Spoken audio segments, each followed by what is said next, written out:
Hello guys, this is Zhicheng from the Tech Revolutionist, and today we are having a first look at the Aftershock Omnidesk.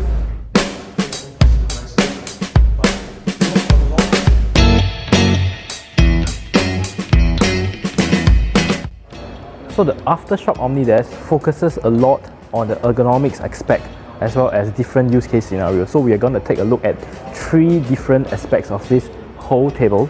Firstly, on the different usage scenarios we can be possibly in. Secondly is the cable management of this whole setup, and lastly the customizability options of it.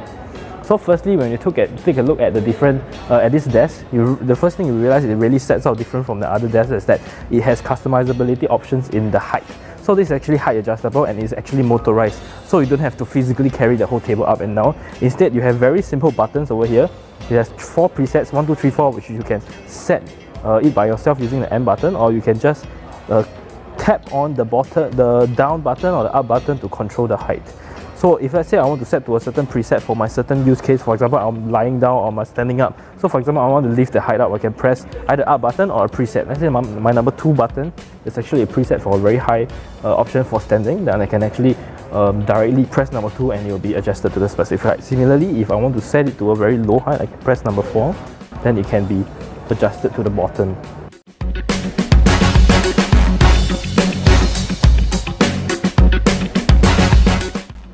So when we want a computer desk, we want it to be very minimal setup and you don't want any cables running around.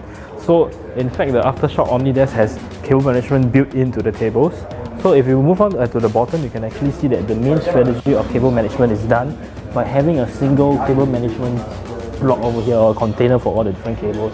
So all what you can do is that you have power brick over here, then you can connect it to all your different peripherals or any other your computers or your monitors power plugs in here, and then you will just have one cable running to the mains. So the main idea is that you just want to have one cable running through to the end to the power brick over here. So at the back you can see that it's very clean, and from the front you can see that the cable managements are not way too messy and it's not running everywhere.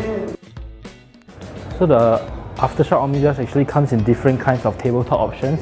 So we have a black one over here, there's also a white one at the other side, and also there's also different wooden finishes. So you can take a look, there's a very dark one, somewhat like a marble top. At the same point of time, there's also the wooden lacquer, and the other one over here we can see. So at the same point of time, there are different kinds of customizability options to the Aftershock Omnidesk. Some of the Aftershock Omnidesk actually includes a PC desktop mount, so you can actually place your chassis on the right hand side or even at the left hand side depending on your preference.